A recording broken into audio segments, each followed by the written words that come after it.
against Vermilion, and I thought kept that going. That group is playing very well, and we named John our Player of the Week against Vermilion, so we're a week late in bringing him in, but we had a couple defensive players in, so it's nice to see those guys, you know, have played together and really put a lot of work in the off-season, you know, get some rewards for their work up front too.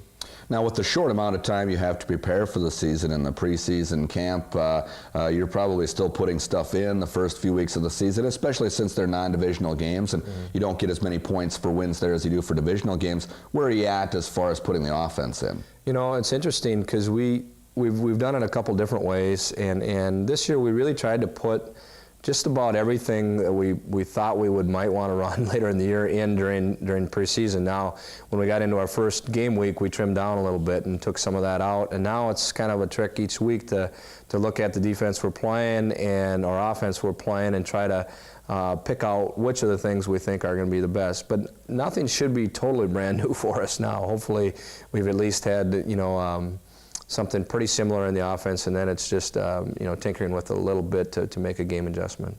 Over on the defensive side of the football, Player of the Week in the Southern Division, Matt Ruland had a nice game.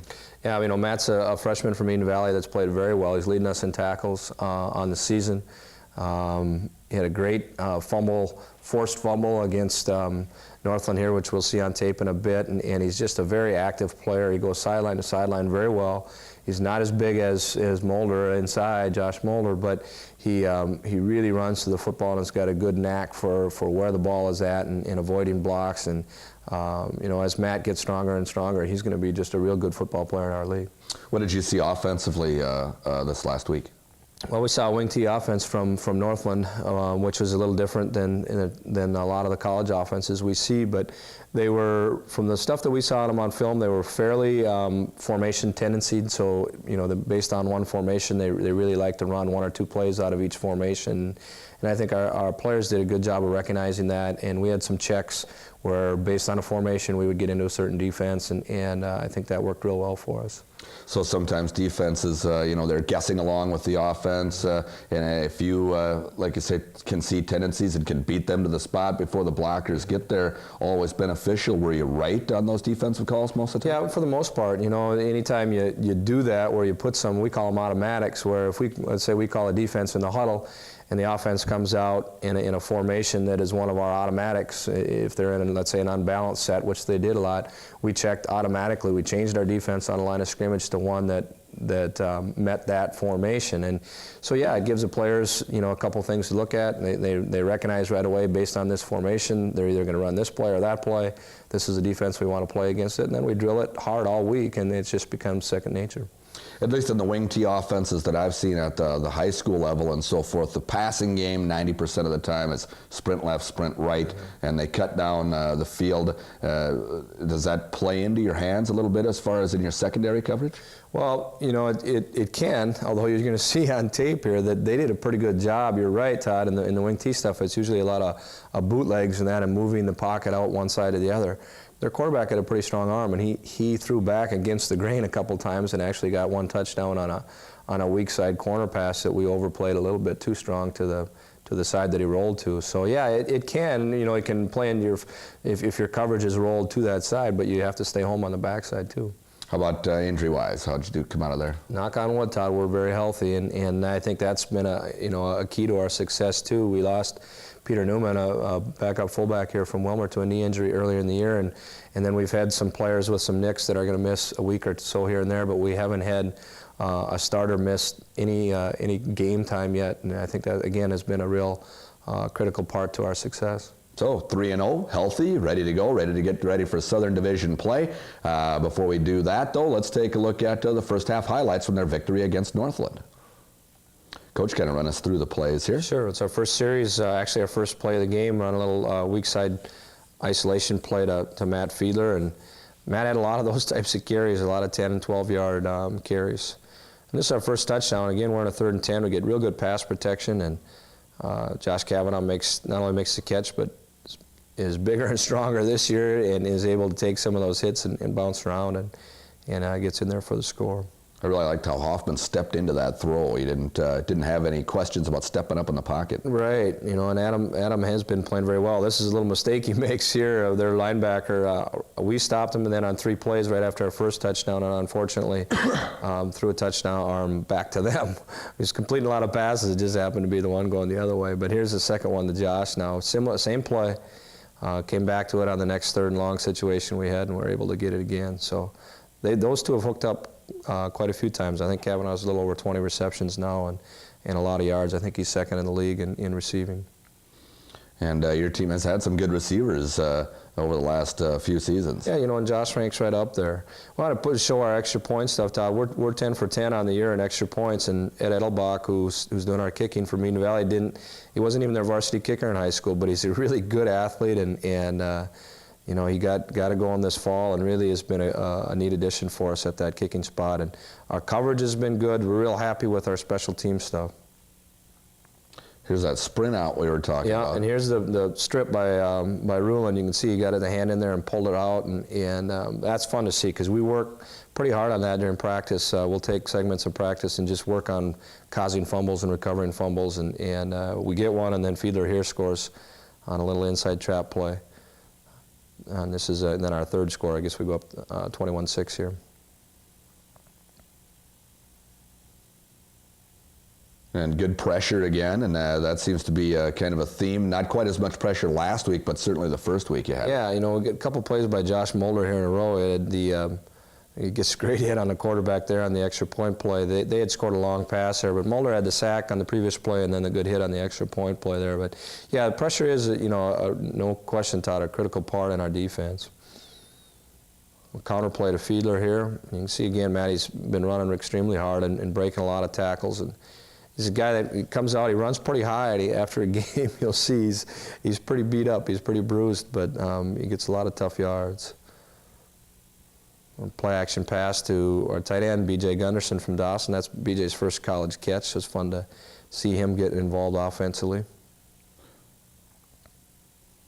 Again, really a strong throw there, too. It looked like he had a lot of confidence in the pocket standing back there. Yeah, you're right, Todd. Then touchdown to Fiedler here to follow that one up on Matt's 2nd touchdown. They talk about the pressure again, Todd. Good pressure by Jeff Carpenter from the right-hand side there and forced the quarterback to throw early. And Tyson Distad, a backup inside linebacker, got the interception there. They're just showing the gang tackling. Look, everybody running to the ball. Getting a lot of people to the football, and we forced them into a punt situation, and we get Matt on again another run down in there. A lot of yards after the initial hit, it shows. Yeah, and that's part of the reason why he was named Player of the Week in the Southern Division is just a lot of that second effort. And there's our fullback Trent Roski scoring on an inside trap play. But you can tell the guys up front, Todd, are doing a great job because you don't get that many yards from the backfield without having good blocking up front. And here Tony Norlander, a backup linebacker for Mora, intercepts a pass right before half. And again, like with Distad and Norlander, guys that are playing in backup roles, kind of like the Pat Portner situation, they're able to get some playing time and have some success on the field, which is a lot of fun to see. You talk about the guys up front doing the job, and they're going to be more motivated to hold their blocks longer if they know that their running backs are breaking some tackles for them and getting some yards after that initial hit. If you have a back who's going down on that first hit, it can kind of demoralize an offensive line a little bit. No, you're right. It works both ways, and it motivates them, like you say, to get downfield and know that, hey, if I get down and get a safety and he breaks 1 or 2 tackles, I can make that block that springs them all the way. And so, yeah, you not only do you block at the line of scrimmage, but you're trying to get downfield and make the second block of the play, and hopefully that's the one sometime along the line it's going to make a big play. So what did we have for a score here at halftime then? 35-12 at half, and actually we had given up the one offensively, so they scored the one offensive touchdown themselves, and we fumbled one other time going down in at the 5-yard line. So, actually it could have been a little bit more. So that was a real good half of football. And in the second half, not as much scoring. We each scored 1 touchdown, and the game pretty much stayed, with the spread the same. Okay, so 35-12 at the half. Let's take a look at the second half highlights. Good hit by Mulder on a little inside counter play that they ran, but they came outside and ran about a 12-play drive to start the second half, and and scored their touchdown here. I believe it's coming up right here on a weak side corner pass. But this was their best drive, and one that, give them credit. They made some adjustments at halftime and came out and scored on. But I was happy with our defense. We didn't panic at that time. We just kind of played real solidly the rest of the half and just gave up that one long drive. There was that throw you were talking about. Right, that weak side throw. Schumacher, we'd like to get Casey a little more involved in the outside run. You can see he's got a lot of speed in that, and we were able to get, we call it a little stretch play. It's an outside run. It's like a sweep play. Here's Pat Portner. Here's our third running back, and Pat's a short guy. He's kind of like Corey Korish was last year, if you remember Corey, and real low to the ground, good balance. Kevin Haukus here, backup fullback on an inside trap play. A lot of tackles being made in the secondary. Yeah, and they do gang up on you on the line of scrimmage, and the downfall of playing defense like that is if you get beat at the line of scrimmage, you're right, you're into the secondary, and can cause some real problems. And a pass breakup by Tony Norlander, again, one of our first-year backup linebackers. Almost had a second interception there. He really did. And then they have a third down situation here. They dropped a snap, and Jim Mitness, a corner from KMS, makes a good play on it. Yeah, and you talk about a good play, and people say, I fell on a fumble, but I mean, he's looking through all these legs, and just to be alert enough, standing off the line of scrimmage, to see the ball and get to it quickly. And getting on a fumble is not as easy as it looks. And it was funny because a week ago against Vermillion, we had a situation where the ball was on the ground, and about 3 guys of ours had shots at it, and we didn't get it. So we did spend some time this week just, getting in lines and throwing footballs on the ground and running and covering them. And I think it wears off. It makes an awareness for the players that, hey, this is an important part of the game and we want to practice it. Big victory for the Ridgewater Warriors as they defeat Northland this past weekend. And as Coach mentioned, he brought John Svobodny in a week after he was named the team's Offensive Player of the Week. So let's bring in former Wilmer Cardinal now, John Svobodny. And John, thanks for joining us on the show. Thank you. Offensive guard this year and played tackle last season. What kind of an adjustment has that been for you? I guess I like guard a lot better. It's a lot more pulling. You're doing a lot more movement. Pass blocking and stuff, it's a little different. You got to be more stable. You can't give up so much ground, but overall it's better for my size. Meaning not quite as Not as bulky. big as, a lot of the guys that are on the line. And I am the littlest guy, so. Yeah, littlest guy, and at your size, so that's kind of nice to have some of the big boys out there banging on some of that other size. Right.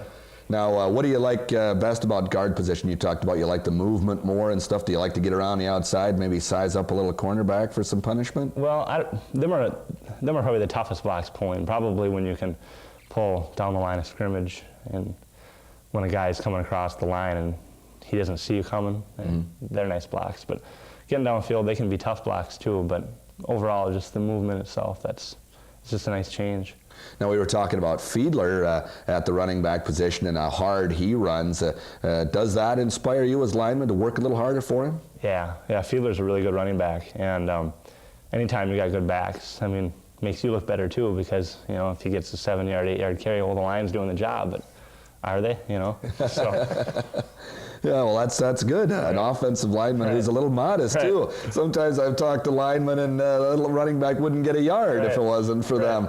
But are some of the harder hits maybe, too, when he comes in behind you, and if you don't have your man cleared, he's running into the back? Yeah, that can be some of the hardest hits that happen. So you got to keep your guy moving. Do you have a favorite play in the offense that hey, the play's kind of depending on me, I need to make a big block here, and then you go and execute it? Is there anything in particular in the offense? Not really any particular play. I think any play where you're pulling and you've got to be the one, if you don't kick out your guy, I mean, he's obviously going to make the play.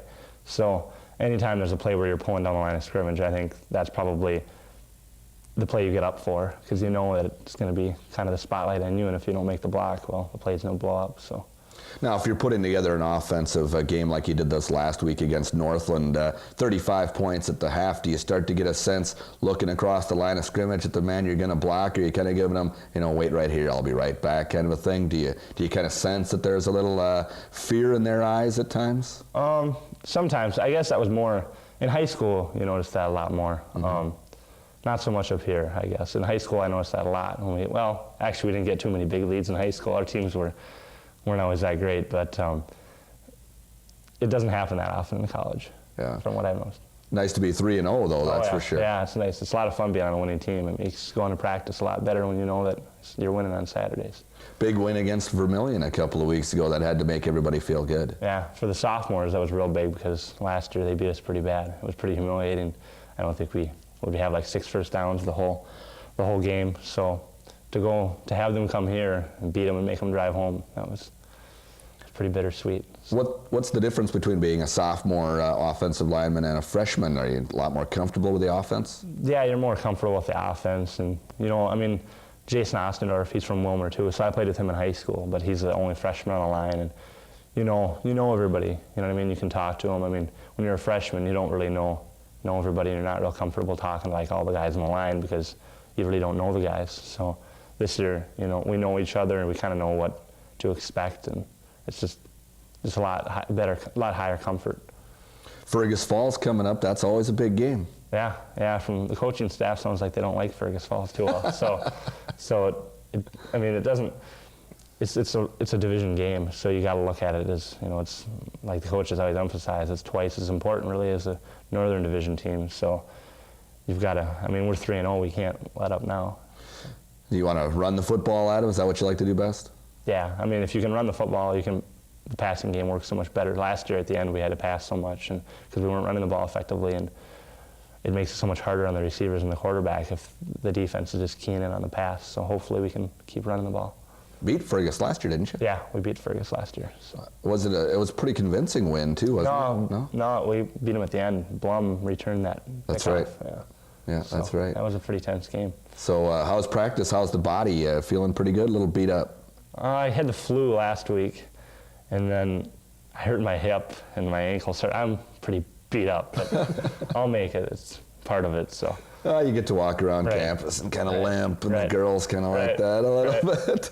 Yeah. All right, John, thanks for joining us. Congratulations on being 3-0. All right, thanks a lot. John Svobodny, offensive guard for the Ridgewater Warriors, and always enjoy talking with the former Wilmer Cardinals. And you can tell that, Coach, the team is excited about being 3-0. You're off to a good start. Sure, it's not a division win yet, but some good wins in there. You've beat some good teams. Well, I think they should feel real good about themselves, Todd. And that's part of the deal of competing there, and the idea that if you go out and put together a good effort, and hopefully you get some wins in there, but more than anything, just play well in the game. You should feel pretty good about yourselves, and I think we've done that so far, and hopefully we can continue. All right, let's talk about Fergus Falls. Big game coming up Saturday. It is, and I think it's a good rivalry.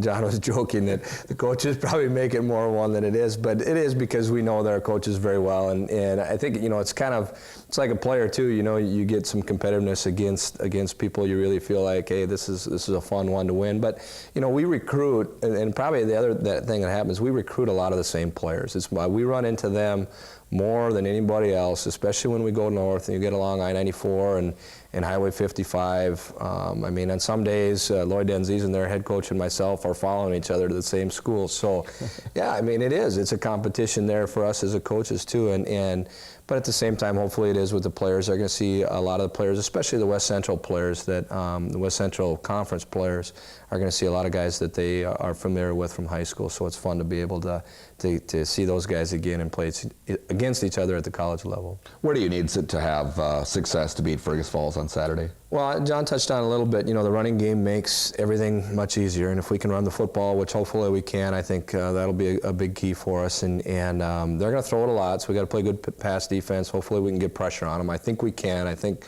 we're quicker up front defensively and with our linebackers than they are on their offensive line. But their quarterback throws it pretty well. They have in past years got into no-huddle shotgun and ran a ton of plays at us, so hopefully we can keep them off the field offensively too with our running game and just play real sound, stay plus on the turnover game, and I think we'll be in pretty good shape. Yeah, it was either 2 or 3 years ago, a game I'll never forget, the Fergus Falls game. They ran 105 plays and you guys ran like 96. It was a track meet. It was amazing, and that was the game up there in Fergus. I think we ended up winning the game, Yeah, I don't know if you were more tired than the players or who was. It was You rough. were wore out, I know that. Well, it was a great game. It's a lot of fun. It's a great rivalry. It's a game that's why you play and coach college football. You're right, Todd, and I think that's, that'll make it an exciting week for us.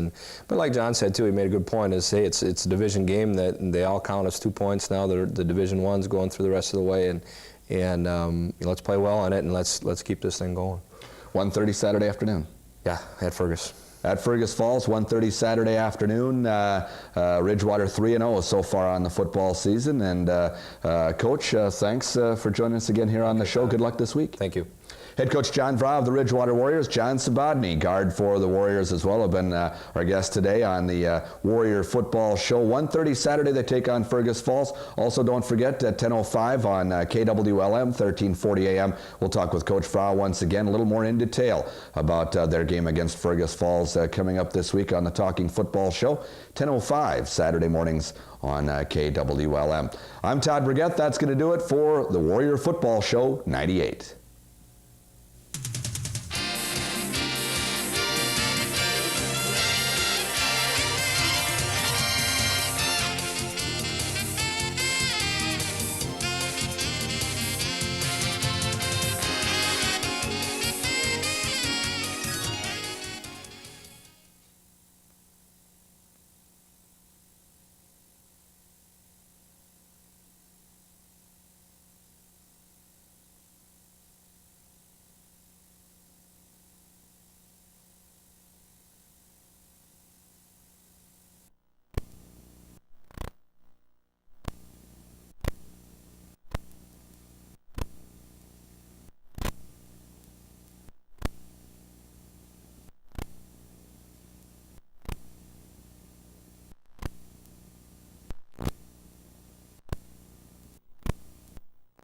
Welcome to the Warrior Football Show 98. Ridgewater Warriors started the season with 3 victories against the North Division team. First game in the South Division this week against Fergus Falls, and they come up just a hair short, about a yard as a matter of fact, on a Hail Mary play on the last play of the game, and they fall to Fergus Falls by a final score of 7-6 in a defensive battle. I'm Todd Brigette. Let's bring in John Vrah, head coach of the Ridgewater Warriors. And Coach, tough luck loss. You complete the Hail Mary pass to Gilbertson at the end, and just a tangle of bodies, and down he goes just shy of the goal line. Yeah, it would have been nice, Todd, to have a couple more seconds on the clock. And in college, the clock stops with the first down, and that we could have maybe got up and spiked the ball or something, and then been able to, either go for the touchdown or field goal at the end there. But unfortunately, we didn't, and we just, really didn't play a clean enough game against a good opponent to be able to, come out on top. And, you talked about it all season long, that the defense really was where your veterans were, and this game probably pointed that out kind of obviously, that still some maturation going on with your young offensive players. Well, I think so, and I think that we knew that there was a different feeling about playing a Southern Division game now. We're into the meat of our schedule and playing some better opponents, and games counting twice as much now, and towards our playoff race. And I think there was a little bit of nervousness really on both sides of the ball to start the game, and you could see some of that with some mental mistakes on offense and some drop catches, and just some things that were happening that normally haven't been happening for us in the first 3 weeks. But we got kind of through that, and then Fergus played very well on defense too, and they gave us some problems running the football, and we just weren't able to sustain enough offense to be able to get the ball in the end zone a couple times, which we needed to do. So you thought the intensity level was there during the course of the game. It was just a fact of everybody was maybe a little bit too jacked up. Well, I think, yeah, I agree. I think our intensity level was pretty good. Maybe not quite what we needed to, but I didn't think we were bad by any means. I didn't think we were flat. I thought we were playing hard in that. I thought we just had a little bit something extra. Either we were a little too tight to allow that little bit of intensity to come through, or for perimeter and skill position players just to relax enough to be able to make the plays that you normally make. Defensive line has been a strength of your team all season long. We'll talk with Andy Viessman here in a little bit, starting nose guard for the team. But you were mentioning you had 15 plays where you realized negative yardage against the Fergus Falls offense. That's a lot of tackles behind the line of scrimmage. It really is, Todd. And you figure Fergus Falls ran 60 plays, and 15 of those we tackled them behind the line of scrimmage, and that's an extremely high number. And Andy had 3 or 4 of those on running plays. We had 6 sacks, and then we had quite a few others. And Andy played very well. He was named our Defensive Player of the Week, along with Dan Jacobs, who played defensive tackle, who played his best college football game too. So yeah, those guys are playing very well, and unfortunately for that side of the ball, they played well enough to win. We didn't play well enough on offense. But those things trade out, and we don't spend too much time talking about who played well and who didn't. The fact is we didn't play well as a whole team, and that's that's what caused us the chance at a win. Just from previewing the highlights that we'll see here in a little bit, looked like Jeff Carpenter was in on quite a few tackles as well. Jeff played real well too. He had his highest point total in terms of tackles and plays, and Jeff was in on, I think, a sack and a half and a couple more plays for losses, and I think he had 5 or 6 solo tackles, which is a good stat to have. And yeah, I agree with you. I think Jeff played his best game of the year so far, and that's been good. The defense has been trading off who's stepped it up and played real well each week, and we're starting to see now in our defensive point totals a new leader each week, which means there's a lot of guys that have a chance to be at the top. Fergus Falls, notoriously a passing team. We talked last week when we were previewing this game, the number of plays they ran a few years ago, but a little different style this year, aren't they? Well, they did run it a little bit more. They got into some tight end offense, which they usually don't use a tight end. And I think on the game they threw it 23 and ran it 27, so they were pretty balanced. And yeah, they have a real good running back by the name of Willie Carter, and he's from the Chicago area, and he's played very well. And when he gets loose, he can be pretty dangerous. We were fortunate not to keep him bottled up. He got a couple 20-yard runs, but again, he had himself, I think, 6, 7, 8 negative yardage plays where he was tackled in the backfield. Hot, dry, and windy on Saturday. Did that test the depth of the team some? It really wasn't as hot as maybe it was down here. It was not real sunny, so I think that kept it from being worse than what it was. And I think we seemed to keep enough water in us in that I don't think it was too much of a problem. Now, how about injury-wise? Everybody come out pretty healthy? Well, I think we had a broken finger by Josh Mulder, and Josh missed a lot of the second half just because of the pain. We didn't have a splint with us, so we couldn't get it protected enough. But he'll be back playing this week. He may rest some in practice and keep it from bumping too much early in the week. And then Trent Roski, our fullback, has had some shoulder problems that have been kind of a reoccurring thing, and we'll have to see day to day with him. But he'll play. It's not something that's structurally bad, but it's just a lot of pain with a stinger type pain in his shoulder. What was Fergus Falls doing defensively maybe that was giving your kids the most trouble? Well, they have shown on film a 5-man front in some ways where they covered the center and both guards, and then had 2 linebackers set, and they slid 1 man over and they covered everybody on our tight end side. So they played a 5-man front just about the whole game, which we expected to see a little bit of it, but not as much as we did.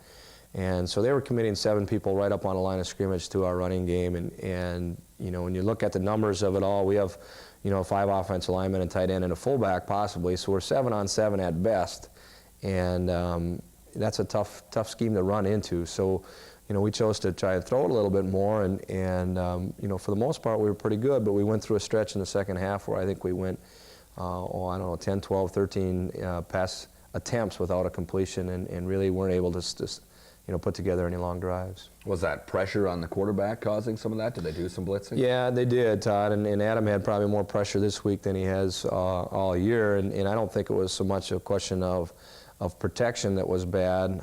It was just they were bringing that many people, and they were able to cover what the people had in the secondary and kind of get us out of our routine of what we like to do, and they did a very good job. They had a good plan on defense. All right, let's take a look at the first half highlights. Okay, Coach, kind of walk us through this. Sure. This is our first series. We had a couple first downs and trying to go to the tight end on a little option route, and the ball was tipped and intercepted by Fergus. It was a good play by Andy here at nose guard, one of his negative yardage plays. He was able to beat that center's block, get penetration right away. See Adam moving around a little bit. Adam played real well in the first half, and just wasn't able to click as much in the second half, but converted a lot of third down plays in the first half. Andy again, along with Joe Jans on a negative yardage play. I guess Danny Jacobs was in there too. One thing I wanted to show too, Todd, we named Casey Schumacher our special teams player of the week, and he did a nice job on punt returns. He had 7 returns for 65 yards, so he's averaging well over 10 yards on a return, which is a good stat.